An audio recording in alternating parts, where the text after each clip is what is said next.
And welcome back to episode 10 of the DJMC Sports Talk. You did not get an episode from us earlier this morning. That was because we did not film one. We are filming that right now. So we're going to film that now, post that, and then stay tuned. Tonight we're going to film our Super Bowl episode, and that'll be able to drop. We will drop that on Saturday morning. So stay tuned for that. So let's get right into the action. We got a lot to talk about. We got the four of us today. Jack from his crib, Carson from the library, and Matt's actually on his way right now to Nebraska. So you probably won't see his face cam. I know you guys are going to be very disappointed in that, but Matt is here to join us. So let's talk a little bit about last night's NBA action. TikTok play did not hit. We did go I think we went 2-1 on the TikTok play. Yes, we went 2-1 on the TikTok play. The only one we lost was the Mavericks upset the Celtics 127-120. I just simply don't understand that. But Timberwolves, Anthony Edwards was all up in Dylan Brooks' stuff. Timberwolves won 127-114. Nuggets won at home 112-90. Man, how fun are the Los Angeles Lakers to watch? Lakers won 120-112. Made that one a little interesting there in the second half. LeBron had 42 points, 17 rebounds, and 8 assists. Unbelievable. Trailblazers won by 6 over the Kings in Portland. Trailblazers are hot, by the way. And the Pacers won by 7 against the Clippers. So that's all for last night's NBA action. Wasn't a whole lot going on. Today we got the Spurs traveling to Charlotte to take on the Nets. They're 10.5 favorites in that one. The Spurs are. Cleveland is playing in DC against Washington. They're 17.5 favorites in that one. Milwaukee's in Atlanta facing the Hawks, where Milwaukee's 5.5 in that one. Heat are in Brooklyn taking on the Nets. Heat are 5.5 point favorites in that one. 76ers are playing a road game in Detroit tonight on ESPN at 6:30 against the Pistons. Raptors are in Oklahoma City taking on the Thunder. The Thunder are 18.5 point favorites. And the Jazz are in Phoenix taking on the Suns, which are 8.5 point favorites. I'm going to keep this short. There's a lot of spreads all over the place tonight. Let's do the ESPN game though. I already released this earlier on TikTok, so if you saw it, kudos to you. If not, you're going to hear it now. But give me the 76ers at -3.5. Joel Embiid's back. I don't think Jalen Duran can stop that man, and if you were to give me a choice between Kane Cunningham and Tyrese Maxey, I'm taking Tyrese Maxey any day of the week. So give me the 76ers to cover there at 3.5 against the Pistons tonight. You guys got any plays that you like, or spread or over/under on point total? Carson? This might be a rough one, but I kind of like the Jazz going to Phoenix. They're plus 8.5 against the Suns. I don't know. I think the Suns are kind of beat up right now, just coming off the deadline. KD's probably not too happy. I saw that their locker room isn't the best right now, so I think the Jazz could go in there and play a good game of basketball and keep it close. Okay. Yeah, I mean, a lot of speculation, going around with the Phoenix Suns. They've lost 3 in a row. They're not playing great basketball.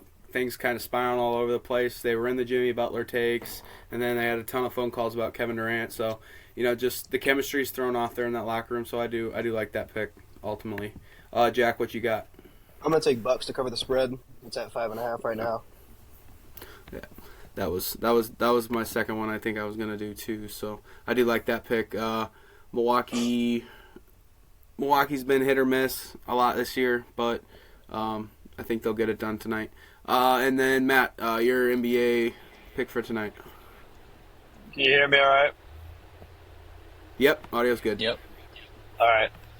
Listen, I just want to put out there that I'd probably fade whatever I pick because I don't think I've hit an NBA pick in like a week. So, yeah, it's been rough. I'm liking Philly by 4. Did you already put that, Dawson? Did you say? Yeah, Philly that's what I had Philly by 3.5. But I mean, if All you right, want to, that's if that's what you like, go ahead. I No, haven't no, been down that at no. all. I'll be original.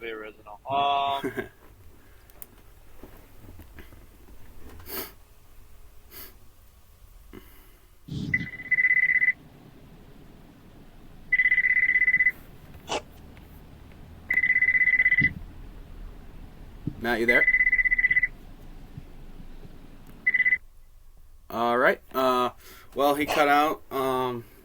I mean, he's on his way to He likes Nebraska, Philly. so that doesn't surprise me one bit on what's going on. I'm sure he'll join back in, or he'll shoot me a text or something. But yeah. So let's move on here and talk about our next one. I can give Matt a substitute pick for now. Let's give Matt the Cleveland Cavaliers money line tonight against Washington at minus 1,600. Let's run that up. That should be a gimme right there. So I'm just joking. Anyways, I'm not joking. If you actually want to make 5 cents, go ahead and put everything on that.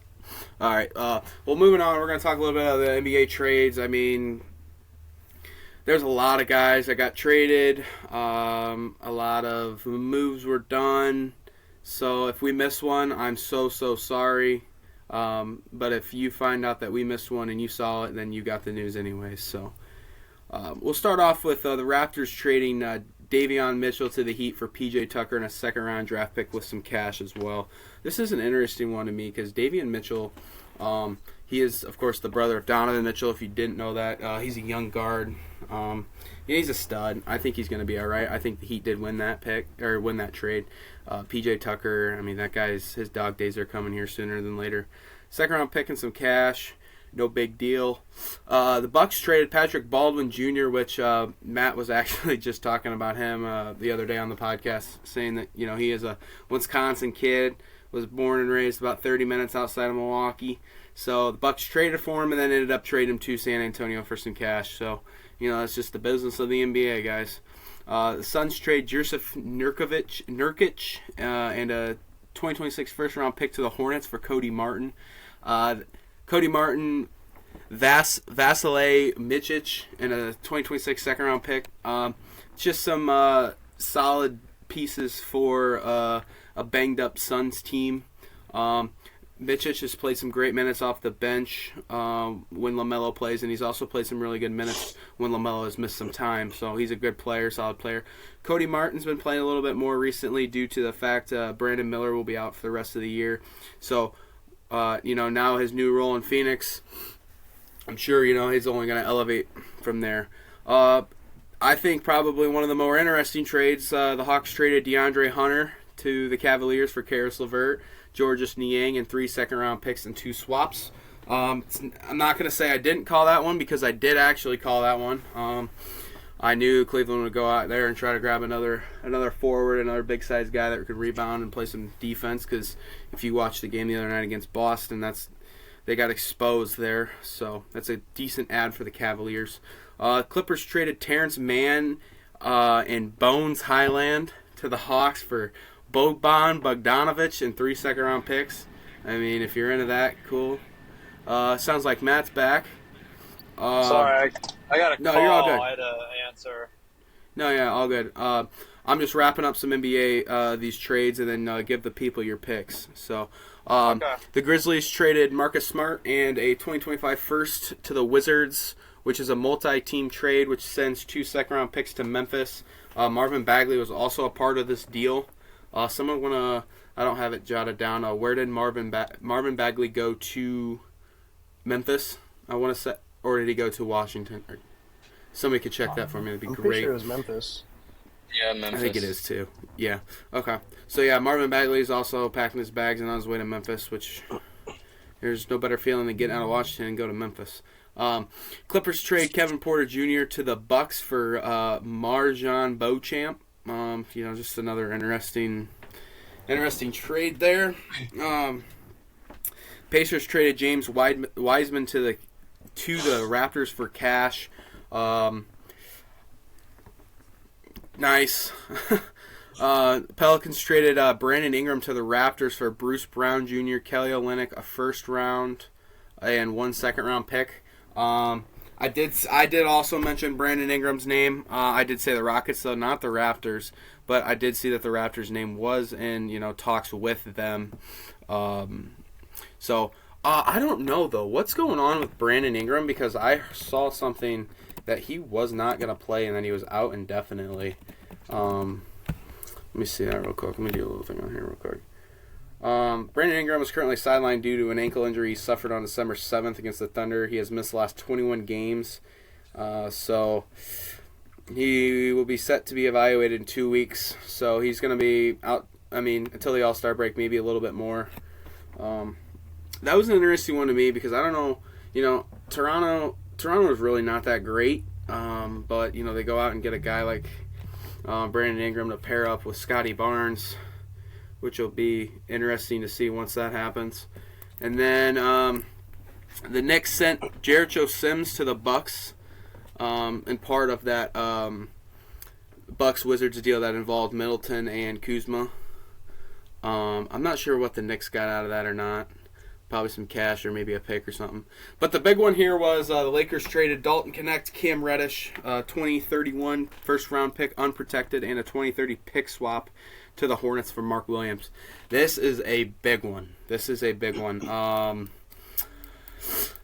one that I'm going to talk about. We're going to go into depth about. This was not a name that neither one of us foresaw going to LA. So this is, the Lakers went out and got a big, and not only did they go out and get a big, they got a 25-year-old big that plays above the rim, defends at a high level, rebounds, does almost all the little things right. For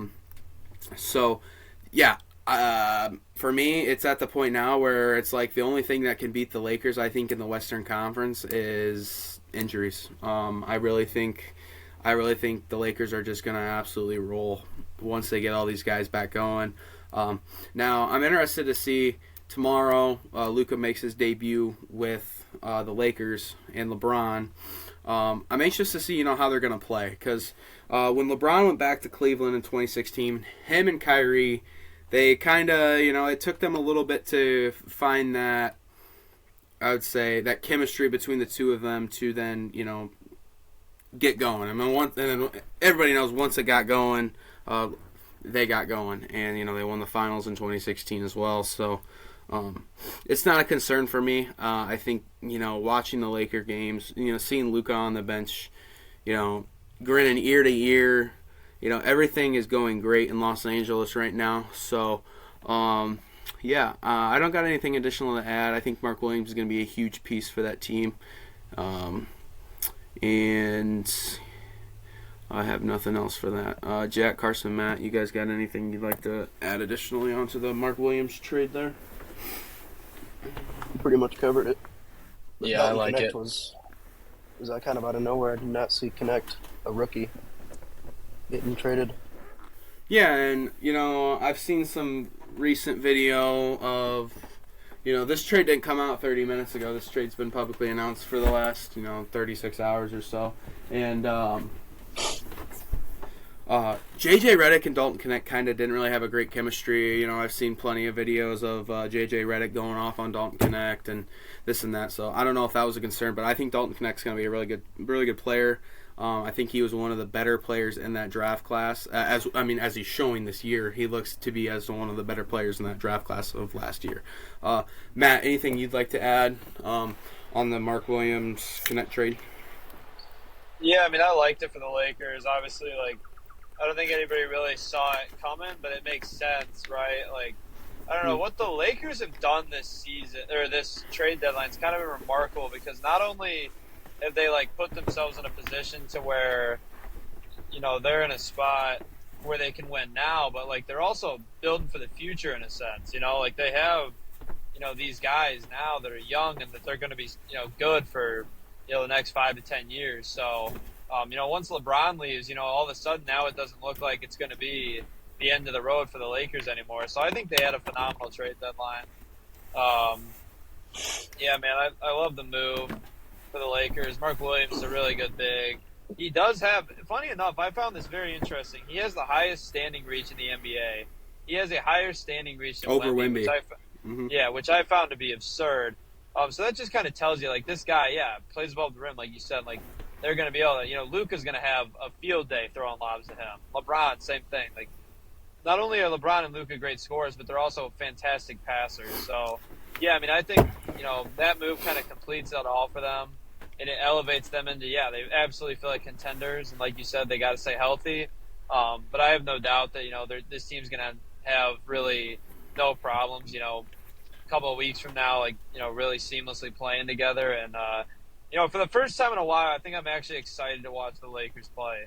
Like I wasn't in love with LeBron and AD. I don't know why, but like I've been a big fan of Luka. Mark Williams is a fun guy to watch. Like they just feel like a fun team to watch now. So for the first time, I'm like actually excited to watch them play basketball. Jesus. Yeah, and I've watched the last, let's say, 4 or 5 games, and I know Carson mentioned this earlier when we talked about when Anthony Davis went down and we were concerned about the bigs for the Lakers. Jackson Hayes has played an incredible role his last couple of games. I think last night he had 13 points and like 9 rebounds and a couple of blocks. So seeing those signs from guys like that, if I was JJ Redick, I'm feeling really comfortable with like, okay, I can trust this guy to go out there and do what he needs to do and do a team job. I don't expect him to go out there and do Luka, Mark Williams and LeBron type stuff, but I know he can do his job. Same thing with the guy Matt mentioned a long time ago, Jared Duran. I mean not Jared Vanderbilt. My bad. He's a defensive threat. I saw last night. I think he had like three blocks. Swooped up a lot of boards. Just phenomenal defensively. So that's a good thing to see because when you think about a team like the Lakers and you look at like LeBron, you look at Luka, you look at Mark Williams, you look at Austin Reeves, Hachimura. You're like, these guys are just going to try and come out and outscore us. These guys are going to come out and try to outshoot us. Maybe they're deep. We can get them. If we can get our offense going and our sets going, we can beat these guys. With our offense and playing good defense. But I don't think that's the case here with this team. I think the Lakers are an all-around great team, and I really, really, really would not be surprised to see them win the Western Conference at all. So, yeah. Yeah, go ahead. Just like you said, Gabe Vincent is another name. He played a great game last night against Draymond. I think he hit 5 threes. Yep. Austin night. Reeves played a great game. It was a fun game to watch last night, and it's only going to get better once Luka comes back, I think. Especially since Matt said, LeBron and Luka are great passers, and that team's full of scoring, and, their pickup of Mark Williams just makes them even better on defense, So. Yeah, and, as of now, the Lakers currently sit in 5th place, but they're 3 games back from 2nd. So a lot's gonna tell here, not immediately because the All-Star break's coming up, but right after the All-Star break, you're gonna have it's gonna be a fun show to watch in this Western Conference. The Warriors, with their loss last night, they actually slid out of the playoffs. So I'm not really high on the Warriors team. I just don't know. I don't think they defend well.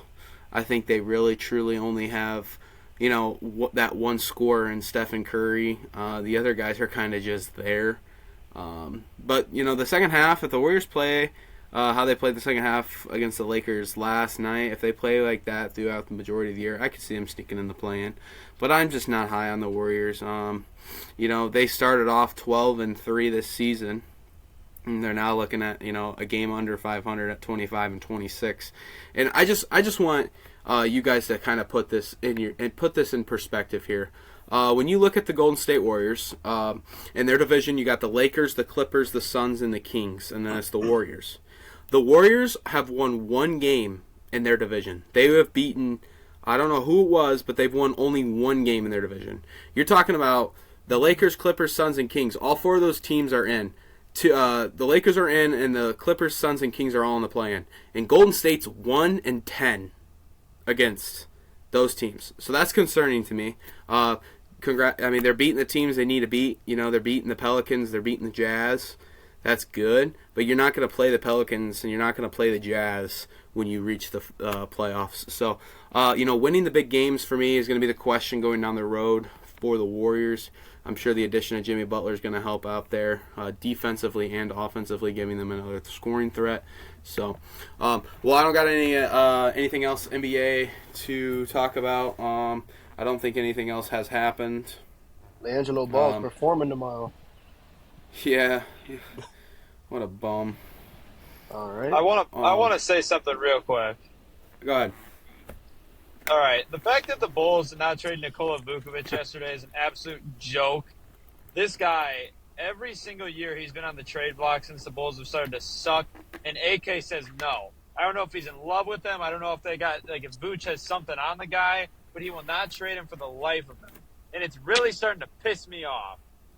All the Bulls fans want is a rebuild, a clear direction, and they won't give it to us. The Bulls are probably going to make the play-in again. Hopefully not, but it might happen.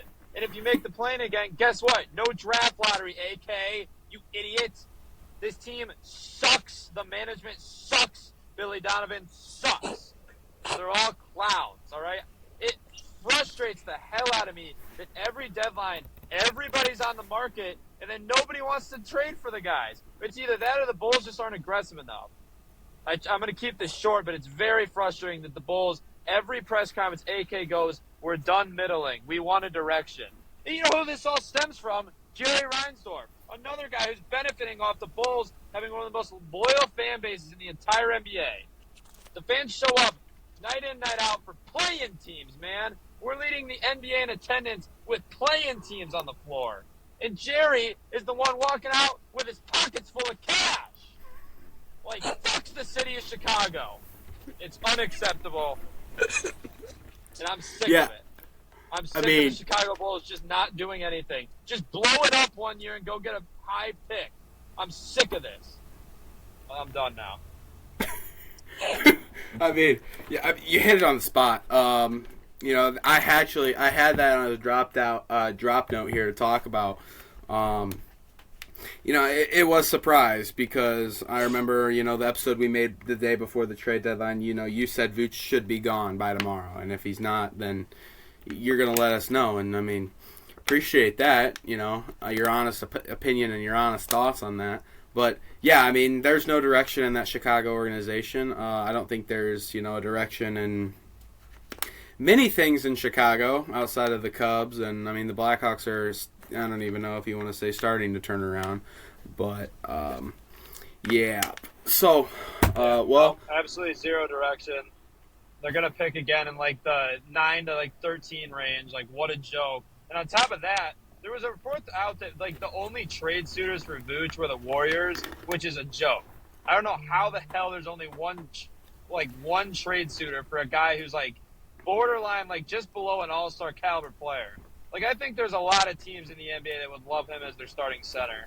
I mean, the Bulls just must be asking for too much or something. But, yeah, it's a joke. We can move on. But, yeah, what a clown show. Jerry Reinsdorf, AK, everyone involved, fire them all. They're terrible.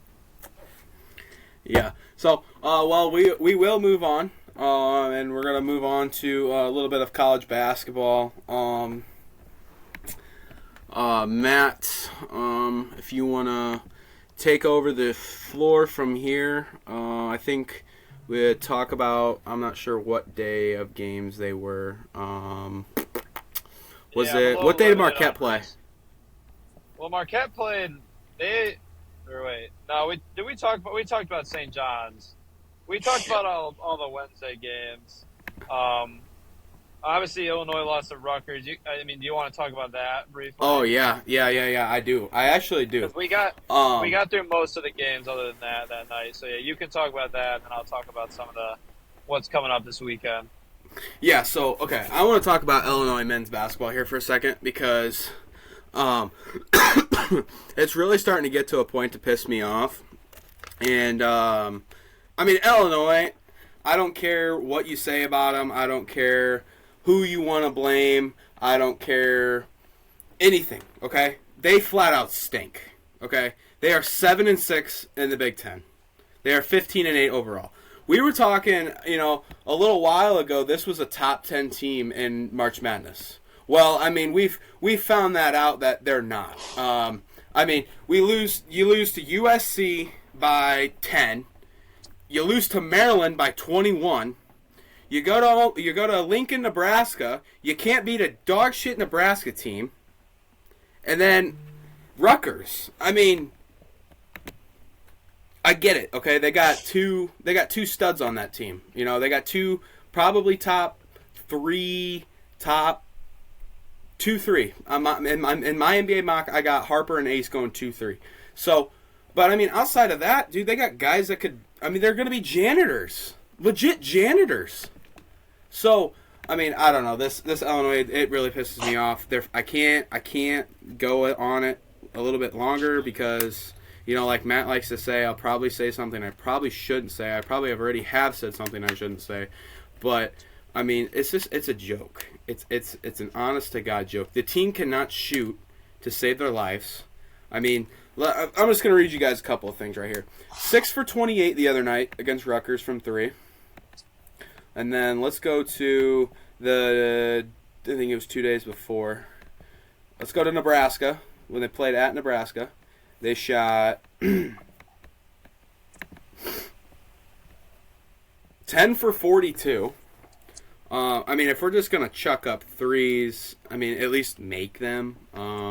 I think, let's see, looks like their starters in the game against Nebraska shot a combined 3 for 22 from 3. So, I mean, I know a JV basketball team around my area that can make 3 shots out of 22. So, it's a concern for me. Illinois sucks.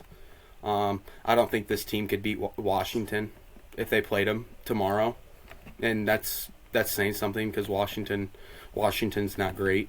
And you know, another thing too is their fans need to come to realization that this team's not good. And I hope, you know, somebody listens to this. I hope a big, hard, you know, fighting Illini fan listens to this. And if you want to listen to this, I will drop my phone number in the comments, in the description. You guys can call me. You can text me with your questions and concerns. But this team flat out sucks. And, you know, I have every single thing, you know, lined up here for me to fight my argument. And I can't wait to see what, you know, somebody else has got to say about this.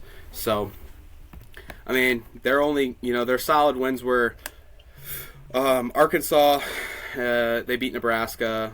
They beat Oregon at the time. I mean, they haven't had a good win. They haven't had a good proven win since they beat Oregon. And then they didn't only beat Oregon. They blew Oregon out of the water. And that was on January 2nd. So, update in case you don't know, you know what month it is. It's February 7th. So, it's been a whole month since we have really proven that we're worth anything. I think Illinois is a possible 4 seed in the tournament, maybe, and getting beat to a 13 seed. I could definitely see it.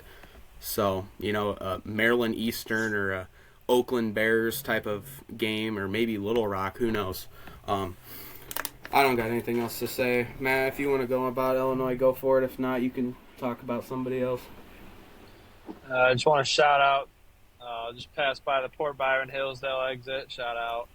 There we go. Get hot. Out here doxing people. But first of all, pause. Just pause. There's some quite sus comments by you in that rant. But anyways, yeah, I mean, you know, you're right about Illinois. Like, briefly, it was like, yeah, I mean, they, after that Oregon win, you know, people were looking at them as a team that's like, you know, front runner for the Big Ten, like, you know, can really like push for like a 3 or a 2 seed. And then, yeah, they just kind of fell apart. You know, Jacob Chonas got hurt. Obviously, I can't say the big man's last name correctly, but Big Tommy got mono, and he looks like he's dropped like 20 pounds since that happened. So, yeah, I mean, it kind of got rough on them from that perspective. But, yeah, from a coaching perspective, you know, there's too much talent on that team for Brad to really, like, blame the players. Like, yes, they're very young. Very, very young. There's not a whole lot of experience on this roster at all. So, you know, stuff like this, you know, you would expect it to happen from time to time, but not continually. And it's like not like they've been playing the best of the best in the Big Ten. Like you said, Nebraska's a bad loss.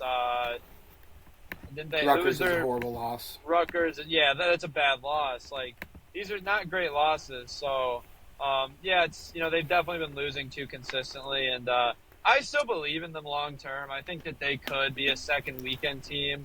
You know, that team's talented enough to where, you know, they could make a run.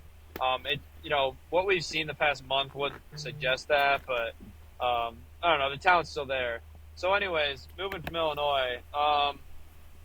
Tonight, game of the night, easily St. John's at UConn. That's going to be an absolute heater. Everyone knows St. John's on a tear. They're 20-3.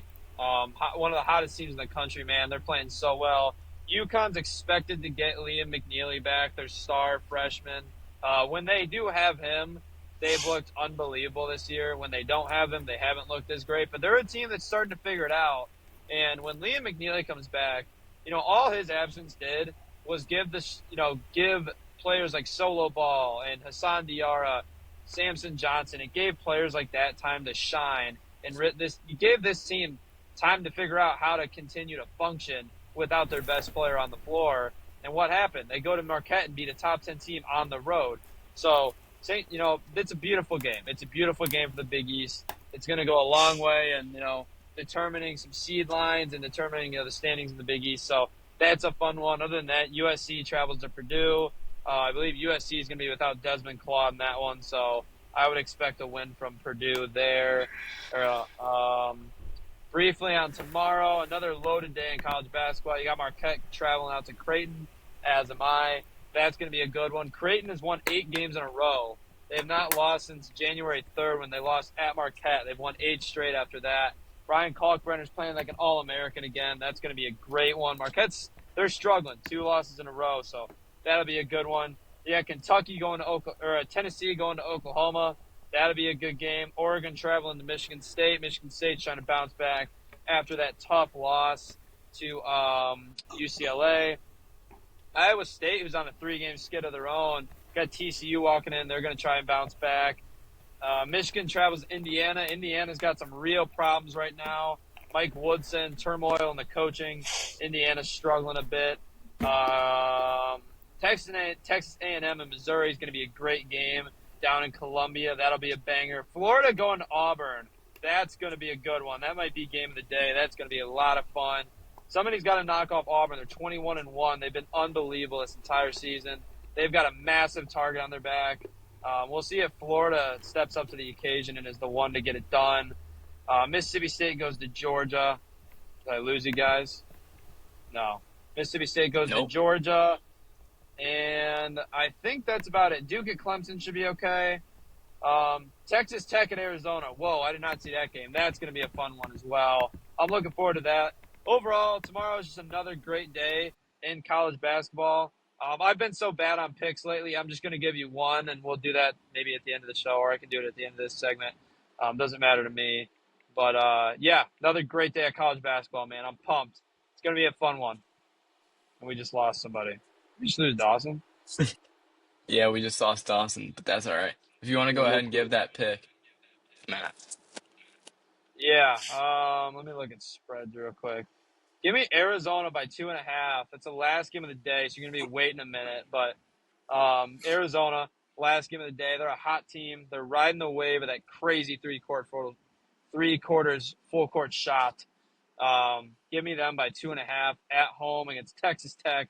Like I said, that game's at 9:30 Central, so you're going to be waiting a little bit on that pick, but it's going to hit, trust me. That's all I got. Yeah. I mean, like you said, it's going to be a good day for college basketball. Iowa plays tomorrow, which might not be big to everybody, but I'll be watching that. Yeah, go Hawkeyes. Hey, did you mention? Go ahead. No, you're good. I was just going to say Owen Freeman out for the year for Iowa. That sucks. We talked about that earlier in a couple weeks ago, but yeah, that blows, man. He's a really good player. I'm sad to see that. Yeah, did you mention Minnesota and Illinois? I mean, that game just doesn't interest me. It doesn't interest. Yeah, I mean, I guess. Yeah, it's not interesting me either. But I'm gonna tell you right now, if Illinois wins that game, I'll have a couple more. Or Illinois loses that game, I'll have a couple more words for Illinois. So. They very well could. It's at Illinois, correct? It's at Minnesota. Sure it's at Illinois. At Minnesota. Oh, geez. Okay. So. Yeah, playing in the barn's not easy. I mean, it's not an easy place to play. They've taken down. I think they have a couple top 25 wins there this year. So. Yeah, I mean, maybe watch out. I don't know. Dawson Garcia, like we've talked about, he's an electric scorer, so I'd be on the watch there. But, yeah, Illinois has got to start winning. They have a tough schedule coming up, too.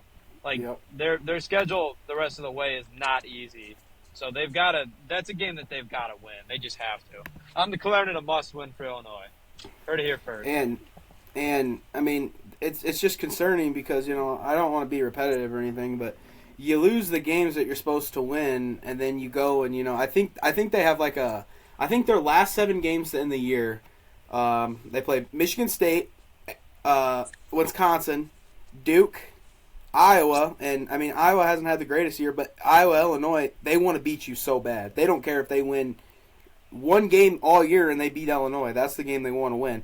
And then you got to go to Michigan, and then I think they play Purdue to end it. So, I mean, that's not a good stretch of games right there for Illinois. So, it'll be interesting to say the least. But, well, I think that's gonna wrap up today's talk. Unless you guys got anything you wanted to add. Actually, I do need to say one more thing. I can give up some player props since we're uploading this today. Yeah, 1 second. I got 2. Go ahead. Say them real quick. Tyrese Maxey, 25 plus. He's hit this 16 out of 16 last games. It's kind of a no-brainer. And Chris Paul, over 6.5 assists. He's hit the 7 out of 7 last games. I just look at that. I take the pick, hope it hits. Chris Paul does kind of scare me a little bit just because De'Aaron Fox is now in town. And I think De'Aaron Fox, he had 13 assists in his debut. Kind of took away a couple of opportunities from Chris Paul. But Chris Paul at 6.5 for a line for assists is kind of bonkers to me too.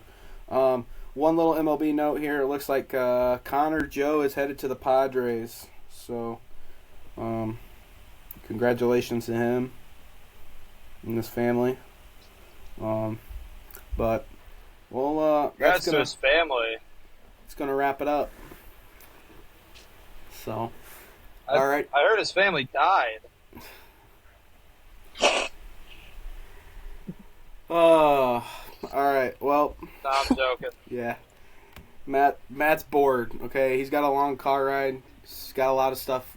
You know, this is what he looks forward to during his day is talking with us. So, well. I'm very bored. Maybe I'll drop my phone number in the episode because by the time this gets uploaded, I'll still have like a 4-hour drive to complete. So, hey, if anyone wants to call me and chat ball, we can argue about, I don't know, Bears whatever. and Packers for 2 hours. We can argue whatever. So, all right. Well, appreciate you guys listening, and stay tuned for the Super Bowl episode as that will be released on Saturday morning. So, make sure you're following everything: TikTok, Spotify, YouTube. Check out the gram. So, alrighty. We'll catch you guys later. Peace. Yes, sir.